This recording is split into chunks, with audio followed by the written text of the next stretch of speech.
Today, we welcome Courtney and Aparnaa from Cornerstone Physiotherapy, and they are located in Richmond Hill, Ontario, in Canada. Courtney has been working as a physiotherapist for over 15 years, with 10 years specializing in pelvic physiotherapy.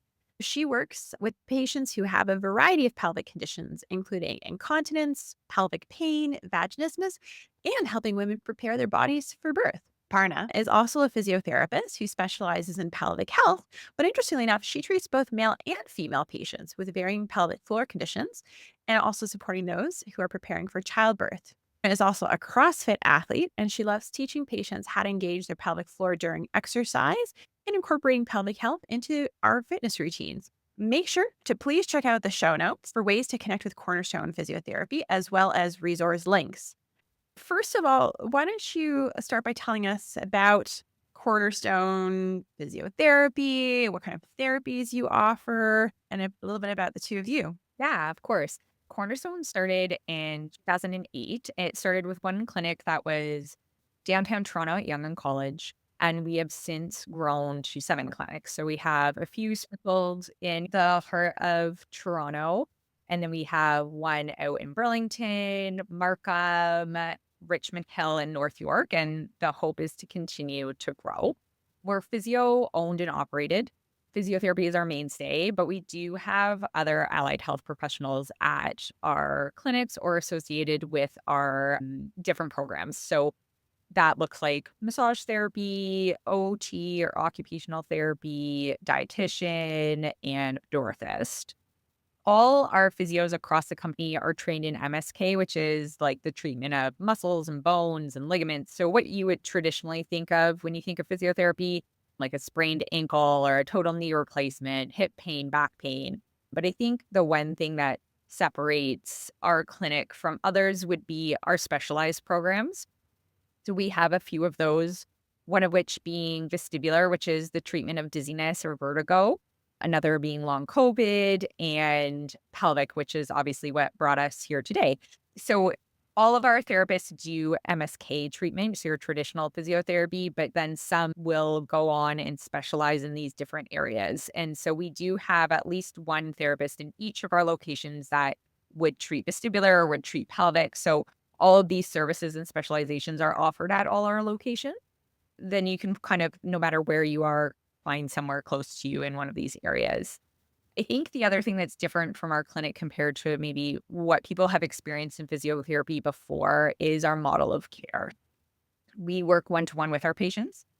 That means that all your time is with us. So you're not being put on a machine while your physio's treating another patient, or we don't use assistants. We spend an hour with people on initial assessment to really get to know them, the problem, give them things to start off with right from day one, and then 30 minutes on follow up with this. Also, the setup of our clinic is a little bit different because we use private treatment rooms. So you're in a room with your therapist so you can feel comfortable. It's quiet, it's confidential, talking about whatever you need to talk about. And then there is an open gym space if we need to use that. As far as our team, I obviously am biased, but I think that we have an amazing team. I think that because we're physio owned and operated, there's a lot of support given to our physios for growth, whether that's in-house mentorship and clinical rounds, as well as like funding for postgraduate training to keep on top of new research and keep us learning. And so, because of that, and that's what we're kind of known for in the physio community, we attract the physios that are really driven and really want the best for their patients and really want to do the best. So, it's a super fun team to be part of. I'll let Aparna speak to her, but, like, I've been personally with Cornerstone since the get-go, and the team is a big reason for that, and the support that I've had along the way and the growth I've had. I got into pelvic after my first kid when I realized how little I knew about that area despite having years of education about human anatomy, and so it was important for me to share that information and help guide women through that stage of life, and it's been super rewarding. I agree with everything that Courtney mentioned. I've been here for under 2 years, but my experience here so far has been great. Just as she mentioned, the open mentorship opportunities and the rounds have definitely allowed me to enhance and improve my skills as a physiotherapist. but not only as a general physiotherapist, but definitely as a pelvic floor physiotherapist as well.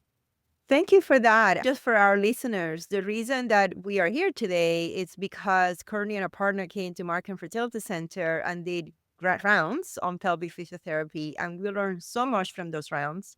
And the entire team at Markham Fertility Center was very grateful for that information. So now we want to make sure that our entire fertility community is able to get that information as well. So let's concentrate on the main reason that we're here, which is pelvic physiotherapy. Tell us exactly what that is, because to be honest, even amongst healthcare practitioners, there is a lot of misunderstanding as what exactly are you doing when you're sending somebody for pelvic physiotherapy. So tell us what it is and tell us what patients would benefit from pelvic physiotherapy, or in other ways, what conditions pelvic physiotherapists can help with. Pelvic physiotherapy is a specialized area of physiotherapy. So this focuses on the pelvic region. This includes pelvic floor muscles, as well as the ligaments and connective tissues within this area. It does require advanced postgraduate training. So not all physiotherapists practice this specialization. And unlike general physiotherapy, which addresses a wide range of musculoskeletal issues, as Courtney mentioned earlier, pelvic floor physiotherapists are trained to treat a variety of pelvic health conditions. So this will include urinary incontinence, pelvic pain, sexual dysfunction, and as well as pelvic organ prolapse. So pelvic physiotherapists, they will assess whether your symptoms are related to pelvic floor muscle weakness, tightness, or other issues, and the treatment will be tailored and individualized accordingly. So a very important thing to note is that we may not always begin with that internal assessment, which a lot of people are aware of, or most people are aware of when they do book that appointment. While pelvic floor muscles are primarily internal and many treatments do involve internal examination, whether that's a vaginal or a rectal assessment, this is not the starting point for every patient. So again, treatment is highly individualized, and your physiotherapist will then consider your comfort level as well as your symptoms before determining the most appropriate approach. So initially, the focus may be external treatment, such as assessing your low back as well as your hip or your external pelvic floor muscles to see what's happening in that region, and can we achieve any of our goals or release any tension just with external treatment. And a key or a common misconception about pelvic physio is that it's all about Kegel exercises. And while Kegels can be helpful for strengthening the pelvic floor, they're not the solution for every issue. So they're not the be all end all exercise. So, for example, in conditions like vaginismus, where there's excessive muscle tension, the primary focus may be our techniques or will be our techniques that are going to relax and release your pelvic floor muscle tension rather than strengthening them. Because by strengthening the muscles in this condition can actually worsen your. You're making it worse. Exactly. Exactly. So the Mhm. ultimate goal of pelvic physiotherapy is to restore function. We want to reduce the pain and we want to improve overall quality of life. So again, treatment is personalized to your needs and may involve addressing not only pelvic floor muscles, but also other areas that are related to your low back, your hip, as well as external pelvic floor muscles. So if there is anyone that's experiencing issues related to urinary incontinence, pelvic pain, sexual dysfunction, pelvic organ prolapse, we always highly recommend getting that initial assessment done by pelvic floor physiotherapists to see what we can do to help resolve those issues. Now, in there, you mentioned vaginismus, which is obviously a really important condition that, we're going to talk more about. But I think if we can even take it a step back, like, what is the pelvic floor, right? And like, why is it so important? What's the significance of the pelvic floor? Right. So the pelvic floor is a group of muscles that some are external, and your vulva would be a lot of those muscles. And then a lot, as Aparna mentioned, are internal. And so they have a few different roles. They have a support role. So they're kind of like a hammock at the bottom of your pelvis that help to lift up or support your organs. And so that's what we were talking about with pelvic organ prolapse. When those are weaker, the ligaments are stretched out, they sit a little bit lower, and that will feel like pressure for people. They play a role in continence. So when they contract, they close the openings, allowing you to avoid accidents. They play a role in sexual function, which we'll get into a lot with this. So they actually, when they're strong, that they contract when you orgasm, so they can actually improve your sexual pleasure. But if they're too tight, like we'll get into with vaginismus, they can cause pain because insertion will hurt. And they also act as like a sub pump to help with fluid control in that area. Let's talk about vaginismus because that is something that we see a lot in our patients. And honestly, it breaks my heart. It's so difficult. I can see that it's causing a lot of stress for our patients, not only because they want, well, the main thing is because they want to have a baby and making sexual intercourse really difficult for them. But besides having a baby, it comes with a sense of brokenness, a sense of like something is wrong with me, a sense of, I cannot do this simple thing that everybody else can do. And then, if it was just as simple as like, oh, no problem, I'll just do an IUI. Well, many of them cannot tolerate an internal exam. They cannot tolerate a speculum either.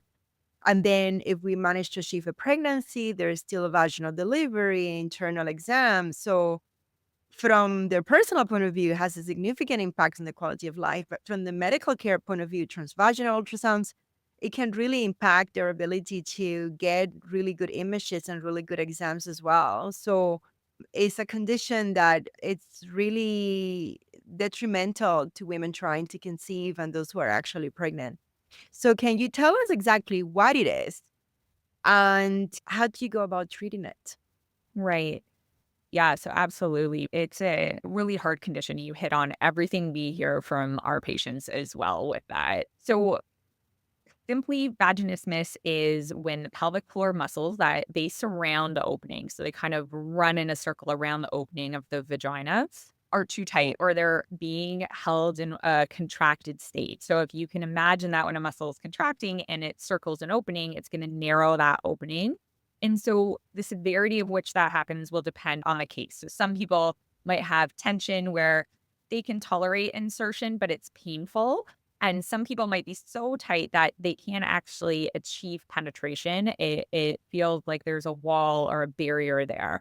And so when these muscles are functioning properly, they should act like any other muscle in your body. So we should be able to contract a muscle if we're lifting a weight, like a bicep curl, and then to be able to relax it, right? But with vaginismus, these muscles aren't being relaxed to their normal state. They're holding some level of tension in them. And so as we talked about, contracting these muscles is important. It serves a function. It helps us to stay continent. So if you really had to pee and you couldn't get to the washroom fast enough, your brain would tell those muscles turn on, tighten, close the openings. And then when you got to the washroom, your brain would be like, okay, now it's appropriate to let go and relax and empty. But in vaginismus, they're holding some level of tension all the time. And so the main symptom that this is going to come with is pain with insertion. So you can think of it, those muscles are tightened, they're going to narrow that opening. And so when you're trying to insert something into that, there's going to be friction and discomfort. And so that, depending again on how tight they are, that could happen with insertion of a tampon or a finger, or as you mentioned, for sure, a lot of what we hear is the PAP exams being quite painful or the inability or pain with sexual intercourse.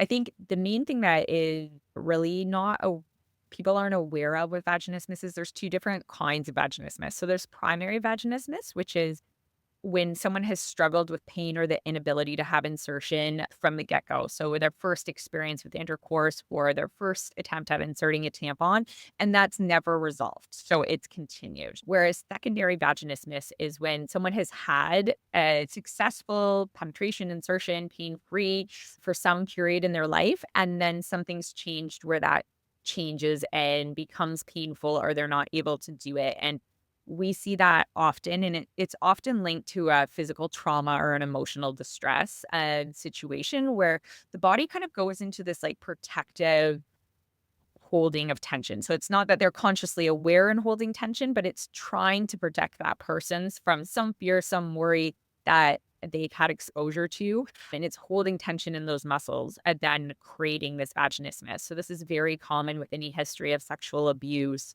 a painful medical exam that was very distressing to a patient, or even like a traumatic childbirth. Along those lines, let's say somebody is listening to this podcast and they are wondering whether this is something that they may be experiencing. Maybe they're finding penetrative intercourse uncomfortable or painful. How can they go about sort of getting this checked out? Like, how do you differentiate vaginismus versus other reasons, let's say, for painful intercourse? I think there's a few avenues for that. Seeing your family doctor would be one of those. There's lots of reasons why you might have pain with intercourse. It could be like an infection that's there, it could be an STI, it could be genital urinary syndrome of menopause. So when we're lacking estrogen, our tissues become a bit more fragile, areas are a bit more inflamed, less lubricated. So that's very common in that population as well. So postmenopausal, but that doesn't necessarily mean it's vaginismus. So that would be Mhm. treated differently, right? With like a topical estrogen, if that's appropriate, or medically more. That being said, if you've seen your doctor and you've gotten some swabs and they've checked everything out and everything's coming back clear and you're still having all of these issues, then we need to think about the muscles in that area. And so that's kind of what we look at, is looking at the muscles, and there's normals of what a muscle should feel like, right? Of how much stretch I should be able to put into it until I feel resistance. And so we can tell by our exam, we use our fingers so we can feel. We don't use a speculum. We're not looking super deep. We're feeling the muscles. So we're looking at it. Can I insert a finger? Can I insert two? Can I open that a little bit? Is that painful? Is there resistance and pressure back on my fingers to that? And so then we know if they're a component to it as well. And not that it would be vaginismus necessarily, but I would say with people like postmenopausal, where they've had that experience of painful sex for a little while, but they do go into often that like protective tensioning in that area. So it often is a little bit of both, that they need the medical treatment to deal with that aspect, but they also might need some pelvic floor release because their body is protecting them from this now like conditioned painful experience that they don't want to be having. So they do need to learn to relax that a little bit. But true vaginismus is more severe and doesn't come with the other aspects of it.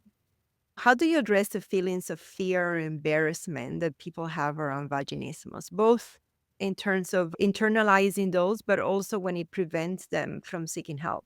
Because I have a lot of patients that I say, let's go to pelvic physio, we can fix this. And they're mortified. They're like, no, just get me pregnant. I don't want to talk to anybody about this. Yeah. Yeah, so we do understand that pelvic health issues such as vaginismus can be deeply personal, and many patients do feel embarrassed or fearful about seeking help. Many patients will actually mention on their first session that they thought about it for months and months, but didn't know whether they should come because friends have told them that, oh, pain with intercourse, that's normal, just have a glass of wine. But, that's not the solution. So, to address this, we do try our best to create that safe and supportive and non judgmental environment where patients do feel comfortable expressing their concerns. We approach these sensitive issues with empathy, respect, as well as understanding. And then throughout the treatment process, we do emphasize that the patient is in control. I always try to make it clear that they have the power to guide the pace of the session, and then I am there to provide guidance and support. So never to push them beyond their comfort level. So open communication is central to our approach, and we take the time to listen as well as offer reassurance and to also celebrate the small success together. As I mentioned, we don't always begin with an internal assessment or treatment, but even just being comfortable with external touch is a big win for some patients. So, by working collaboratively, we aim to empower our patients, reduce the fear, and create a sense of safety and trust throughout the entire treatment process. And what does the treatment process look like? Can you walk us through if there is such a thing as a typical example? For our treatment process, depending on what is exactly contributing to the person's vaginismus, we start with like pelvic floor awareness. Many patients are not even aware that these muscles exist. So we help patients develop awareness of the pelvic floor muscles, and we teach them how to relax them. So many patients, again, are unaware of pelvic floor muscles, but they're unaware that their pelvic floor muscles are under tension until assessed internally. And that's why doing that internal assessment is very important. And then with tactile feedback, as Courtney mentioned, we're using our fingers to touch and assess. we are able to then guide them in releasing muscle tension. And we also teach them strategies on how they can use these techniques daily. We also try to teach breathing and relaxation. So techniques such as diaphragmatic breathing will help reduce overall tension as well as anxiety. This will allow patients to regain control of their body. To explain the breathing a little bit more, and because oftentimes, if we start our session with breathing, they're like, just deep breathing, like, how's this really going to help me? Well, your diaphragm and your pelvic floor muscles work together. So if you think about a canister, or you think about your diaphragm sitting at the top and your pelvic floor muscles sitting at the bottom, when we breathe in, our diaphragm moves down, our pelvic floor muscles also move down, and it's lengthening. It's almost like a jellyfish's opening. And then when you breathe out, diaphragm moves back up, and so does the pelvic floor. So this is how that breathing pattern should be. Although breathing is something we all do to stay alive, many people breathe incorrectly, and they're very used to breathing with their chest and shoulders, lifting them up to their ears. However, that's going to actually further tighten their pelvic floor muscle, but a lot of people, that's what they think is normal. So we are trying to unlearn and then retrain their breathing pattern. Pain education is also a big one. So many people believe that pain equals tissue damage, but this is not true. Pain is a protective response to perceived threats. For example, you may not feel the pain of a paper cut immediately, especially when you're distracted, but you'll experience it later on. For example, when you're washing your hands, now you start to notice that injury. So in persistent pelvic pain, the nervous system becomes hyperreactive, amplifying pain signals. And it's crucial for patients to understand that pain doesn't always mean damage. Rather, it's that overactive response from the nervous system, which can be reduced with treatment. It's also common, particularly in cases of trauma, abuse, or persistent pain in that pelvic region, for the nervous system to enter that state of heightened alert. So as Courtney mentioned, where it's in that constant state of tension. And then the body is now taking these sensations as unsafe and dangerous. So then treatment, our goal is to now turn down that kind of that broken fire alarm. Because as I mentioned, when there's that danger, this is that amplified pain response, and even in the absence of physical harm. Next thing that we'll focus on is progressive desensitization. So we gradually increase the tolerance to touch and insertion through gentle, low pain techniques that are reassuring the brain and the body that these sensations are safe. So treatment, as I mentioned, will begin with external touch, and then we'll progress to gentle internal insertion, often starting with a single finger. For patients aiming to return to intercourse, we may then incorporate dilator therapy or progressive dilator therapy, and we're gradually increasing the size as tolerance improves. So the dilators that we use in session, they start from size 1 dilator up to a size 4 dilator. And there are different things that we'll do with the dilator, whether it's just insertion, insertion with movement, insertion with stretch, to help them then achieve their goals. So again, our primary goal is to reduce the fear. We want to restore function. We want to improve their quality of life. And we want to break the cycle of pelvic floor muscle tension by promoting that sense of safety as well as comfort in their body. Great. Thank you for that explanation. By the way, I have to say that when you were explaining breathing, I became very uber conscious. What's my pelvic floor doing right now as I'm inhaling and exhaling? And that's their goal. Oftentimes after that initial assessment, although initially they're like, oh, my pelvic floor physiotherapist only taught me a breathing exercise, for some people, that second session, they feel so much better because they start to acknowledge the amount of tension that they hold, whether they're glute gripping, abdominal gripping, or holding in their breath throughout the day. I'm glad that you explained that, because maybe myself, but I've also heard patients under the impression that this is going to take a long time. And I'm 38 years old, or I don't want to go to pelvic physio because that's years of treatment. And I don't really have the time, which I certainly understand from the fertility specialist when you're a certain age. But it sounds like sometimes depends on the person and depends on the situation. Sometimes a couple of sessions, even if it doesn't get you all the way to completely being able to have no problems with penetration, if it can even get you to tolerate like a small speculum or tolerate the transvaginal ultrasound can be a big win. Is that right? Yeah, absolutely. Exactly. It depends on the person and how severe the situation is and how committed they are to the process as well. But it can range from like a couple sessions to months. Years would be odd. I think a lot of patients feel like they can't get this better because they've been struggling with it for so long that then they think, obviously, because I've had this for so long, it will take so long to get better. But honestly, they usually do really well fairly quickly relative to how long they've been dealing with the issue. And we hear that a lot. As Aparna said, like, I put off the coming into treatment because of the fear of this pain, or like that I don't believe or have hope that I can make this better or tolerate that treatment. But on the flip side of that, at the end of the assessment, once they understand kind of what we do and how their body's working and how we're going to approach it, they leave with saying, I wish I had done this years ago. Like, I wish I had come with this. Like, they leave with that hope that they can make it better and the knowledge of how to do that. So, yeah, it's not as long as they would expect it to be generally. That's great. So personally, when I'm sort of really nervous about something and, I'm a little bit hesitant to do it, I find that for myself and for many people, visualizing and understanding exactly what it will look like can be really, really helpful. So I'm going to pin you guys down here a little bit. Can you walk us through what that very first appointment might look like when somebody is like both metaphorically and physically stepping through the door, crossing that threshold into pelvic physio? What can somebody expect? What can somebody kind of mentally prepare for, mentally plan for, mentally rehearse in that very first session?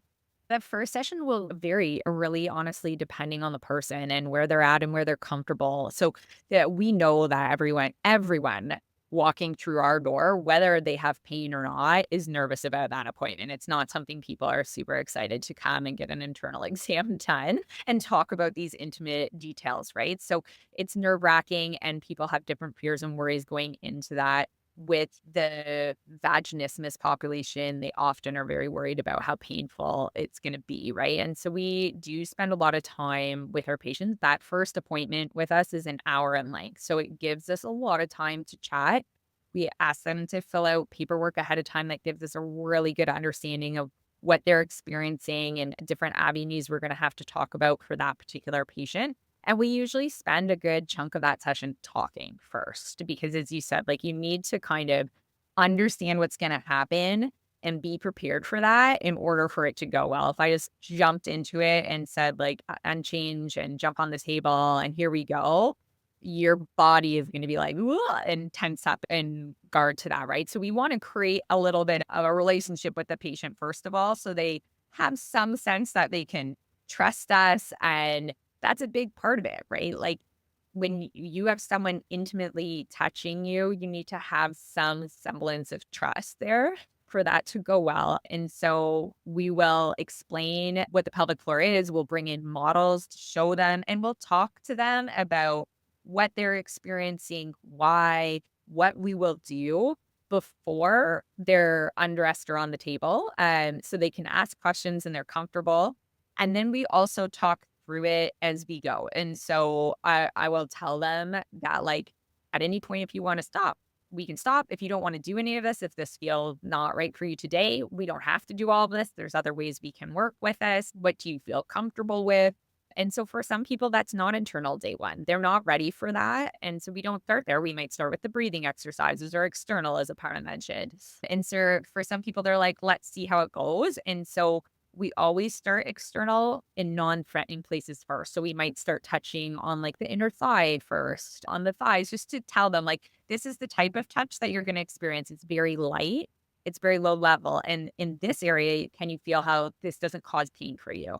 That same level of touch externally on the vulva may, and that's okay. It doesn't mean that we're doing damage, but it is kind of that amplified pain signal. It's in a protective state. And so we're going to just kind of map out where you're really sensitive and go from there. And we're only going to go as much as your body and you feel comfortable. So when we're in those kind of amplified pain states, we actually don't want to create a lot of pain. That's counterproductive. Your body's already kind of in this guard and overprotect mode, and then you're creating an 8 out of 10 pain. It's only going to play into that vicious cycle and have it guard and protect more because it's seeing this as a potential threat, this really painful experience. So we want everything to be really low level. So we'll talk to our patients about that pain scale of 0 to 10, and we want things to be low, like under a 4, where alarm bells are not going off and our body's not going to go into that protective posturing where we tend to hold tension. And so we'll check in with them often, like, how does this feel? Now I'm going to do this. How does that feel? And explain the process. And so it will always start with some talking, then some touch in hopefully non-sensitive areas, then working towards external vulva, and then potentially internal. And it kind of just depends on what people are tolerating. And so I always say, like, this is kind of everything we might do today, but if we're stopping at external, it's because there's been a pain response there and we already know what we need to work on. We kind of think about it in layers, right? And so if there's issues in layer 1, the external layers, we need to treat that first before we're going to get into layer 2, where the deeper layers, before we get into the super deep muscle. We're not going to blow through that. So we already have a lot to work with and go with, and then that's where we'll start. And then it will be progressive over time as you can tolerate. Can I ask a follow-up question? Of course. As a gynecologist who has done many, many pelvic exams over the years, one thing that I hear a lot, I want all of us to dispel this myth today, okay? So let's say somebody is getting ready for their first pelvic physio assessment, as some females may do. They're thinking about hair removal. Either they have to, shaving legs and or shaving in around pubic hair. Please dispel this with me. Do you care about the leg hair, pubic hair? No, absolutely not. Say it again louder for the people in the back. Exactly. Yeah, no, like vulvas come in all different shapes and sizes, and everyone does different personalized grooming things. And I tell my patients all the time, they tell me that too. They're like, oh, I had to shave, or they'll apologize, right? Like, oh, sorry, I didn't Yes. have time to shave. And I'm like, I haven't shaved my legs in 3 weeks. Like, it's okay. I don't care. It's normal. It's our body. And hair removal is also not an excuse not to go to pelvic physio. Oh, yeah. Or to get a pap smear for that matter, because as practitioners, we don't care. Please take care of your health first. That is my public service announcement for the day. Yeah. Yeah. Now, let's talk a little bit about partners in all of this issue of vaginismus. Do you sometimes involve the partners in pelvic physiotherapy? That's part 1 of the question. And part 2, in your experience, what role can partners play in the healing from vaginismus for patients? Yeah, absolutely. Partners play a huge role, and we encourage them to be involved, although how much they are involved will depend on the patient's comfort. We will invite them to come to sessions if they would like to, and sometimes they do. So we'll have them sit in on the session. And that can be really helpful because then they can hear kind of what the condition is, what we're going to do, the plan to make it better firsthand from us, along with their partner. They have opportunities to ask questions as well.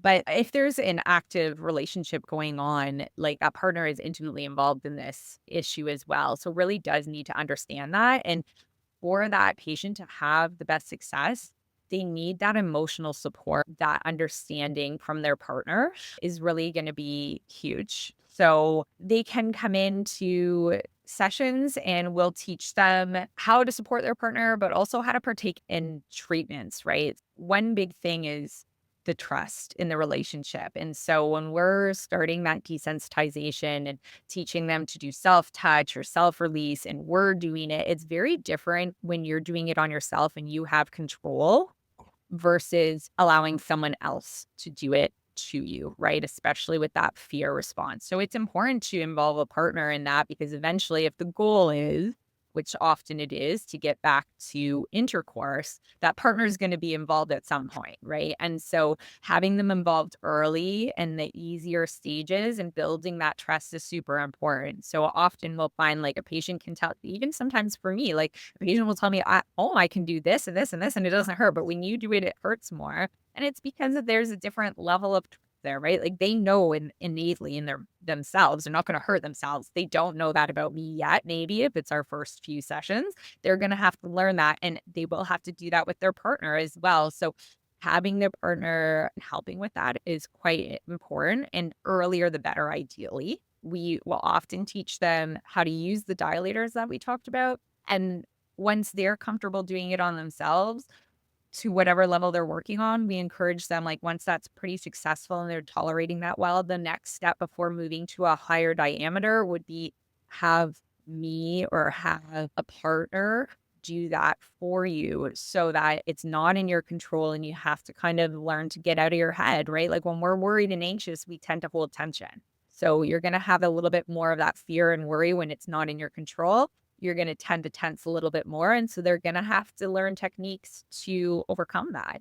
Yeah, I think partner involvement is huge in many ways, emotionally and just physically building that. And so when they are incorporated early and effectively, we really see that there's like a collaborative environment that helps not just physically, but emotionally as well. And not always is it feasible for patients to have their partners come in with different work schedules and busyness. It's not necessary that we don't demand that, but we always talk about how the partner is going to be involved and what their steps should be. And so then they'll just be communicating that to their partners.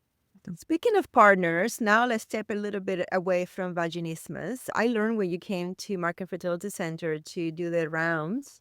This is the first time that I heard the concept of pelvic physiotherapy helping with erectile dysfunction.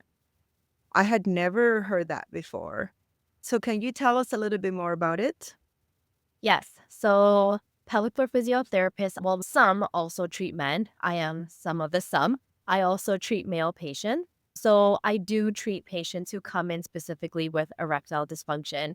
Could be due to various reasons.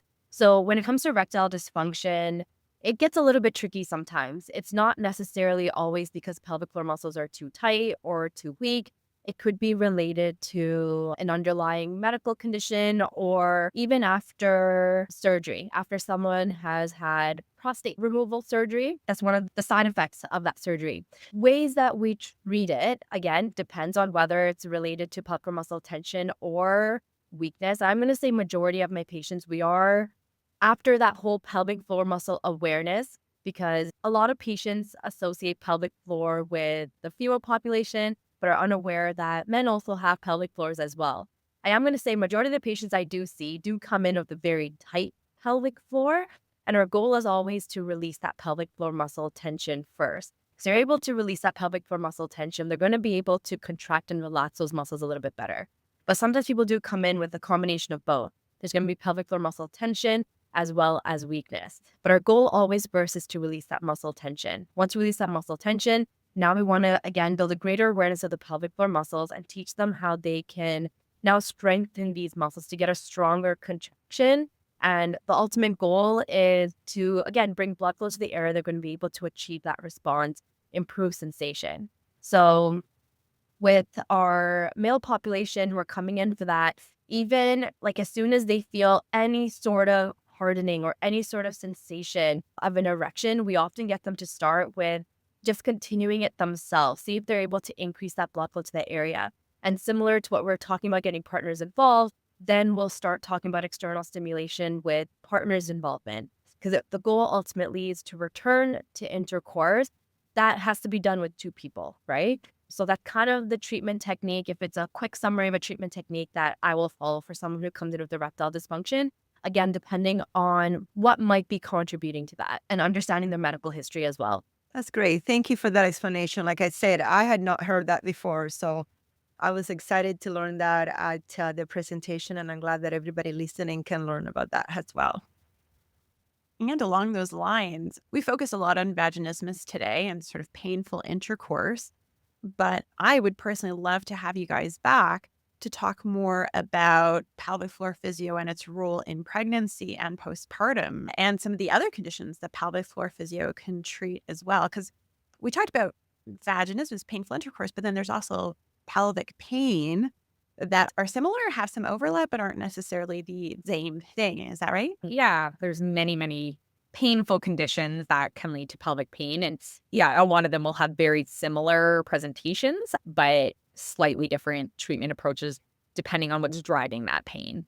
So, if somebody has listened to this episode and now they're inspired and they're feeling motivated to come see, let's say, one of you two, how does that work? How can somebody get to meet one of you two? Do they need a referral from their family doctor? Cost, OHIP, coverage, insurance? What are the nitty gritty logistics? So unfortunately, we're not covered by OHIP. I think that would be the starting point for that question. So we are covered under extended healthcare benefits, though. So if anyone has benefits through work, it would pelvic physio, as in any specialization, vestibular physio, is all covered under the umbrella of physio. So if you have physio coverage, then you would have coverage for these kind of treatments. If you are going through your insurance and that's your plan, then you would have to look into your specific plan to see if you need a doctor's referral. So we personally do not need a doctor's referral to see anyone. We'll be doing our own assessment, but some plans want to see that a doctor has recommended that before they will reimburse you. So that will just kind of depend on the patient's plan. So they can book the appointment and see us no matter what. But if they want to go through that, they would just want to check their personal plan for that. Which locations are you guys at? So we have a pelvic physio at all of our locations. Aparnaa and I personally both work out of Richmond Hill, but we have at least one, if not more, at all our locations. And the approach will be very similar. As I was mentioning before, like we do monthly rounds where we take on courses and talk about them and learn together. And then we also do, so I guess they're bi-monthly, other rounds where we talk about cases. So people will bring cases they're struggling with or have questions with, and we'll all talk. So we treat very similar approach. We mentor each other as new staff come in. So I think continuity of care, no matter where you go, will be very similar. And honestly, you want to be where it's convenient for you, right? Because that's going to be a roadblock to coming to care if it's really hard to get to and it takes you a long time. People don't have that kind of time to carve out of their days. So you want somewhere that's convenient and close enough by. In terms of booking an appointment, it's really easy. You can call our clinic or you can request an appointment online, and then our central booking office will get in touch and help you to figure out what location is the best for you, depending on where you live or where you work, and help you get to the right therapist. They'll ask you some questions to make sure that what you're booking is appropriate and the right service for you. If you have more questions or want to know a little bit more about stuff and don't want to talk to admin about that, we do offer consult calls. So we'll do a 10-minute consult call where we can talk about whether pelvic is the right avenue for you in a little bit more detail. Obviously, we can't provide treatment over the phone, but we can tell you if that's the right step and answer any more detailed questions that admin might not be able to answer. And typically we try and get people in really quickly. So we don't want anyone struggling longer than they have to be with conditions. So we try to have people within a week. That might be a little bit different depending on the patient's flexibility in their schedule. So if they need those kind of prime times that are early mornings or late nights or weekends, we do have those, but they often get booked by our patients. So you might have a little bit longer, but it wouldn't be too long. And again, all the contact information for Cornerstone Physio is going to be in our show notes as well. Phone numbers, email addresses, etc. Now, if someone doesn't have private insurance, what is the typical out-of-pocket cost for pelvic physiotherapy? So it's about $150 for the first hour, which is the assessment. And then it's around $90 to $100 for that half an hour follow-up appointment.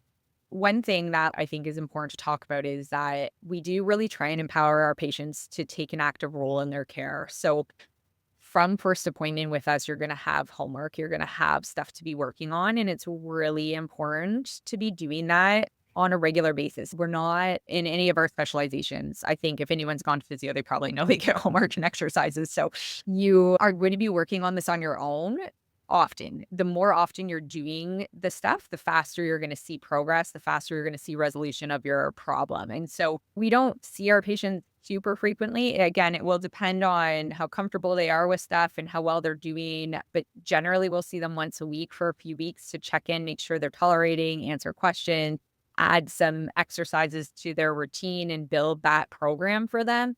and then things will space out more. So once they get to dilators, which are the tools where they can practice deeper insertion and wider depth, like they have the tools to do everything we're doing in session with them at home. We're just kind of checking in with them at that point to tell them, okay, now that you've hit this, this, and this, you're going to work on this, this, and this is the next step. And it took you X number of weeks to get here. So let's book in a follow up for a couple of weeks from here, and we'll check in where you are and go from there until they hit their ultimate goal. So it's not like many people imagine that it's like twice a week for months on end. It's front loaded a little bit to get them on track and get them going with everything they need to do to resolve it. And then we peter off and hope that they're doing that stuff. And we're just kind of providing that guidance until ultimately they've achieved their goal and then they don't see us anymore.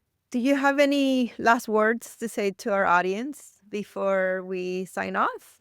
Anything you want to leave people with?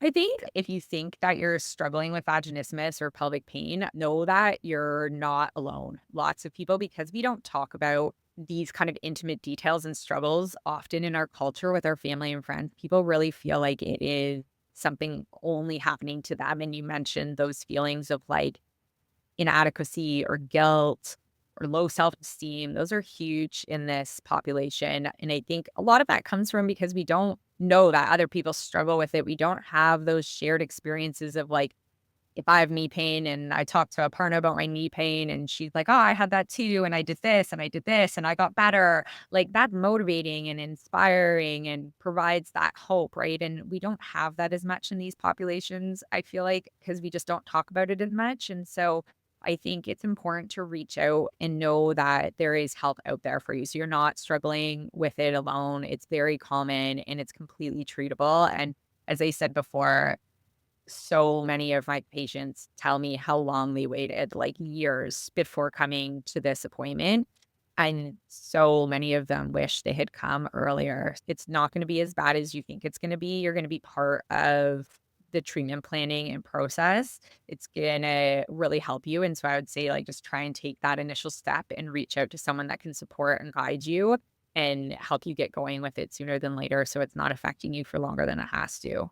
Thank you so much for being here today. This was very informative. Very, very informative. And I really hope that we've inspired at least one person, at least one listener to think about, maybe I have vaginismus and maybe I should think about pelvic physio, at least get checked out. And I think that would be a real success. And then I'm going to put you guys on the spot. I'm going to ask you to please, we'd love to have you back for another episode to talk even more about pelvic physio, some of those other aspects and other things that it can be used for as well. Yeah, for sure. We would love to. There's so much to get into. Thank you so much for having us. I do hope that this helped enlighten people to understand some more and then they can reach out and find some help.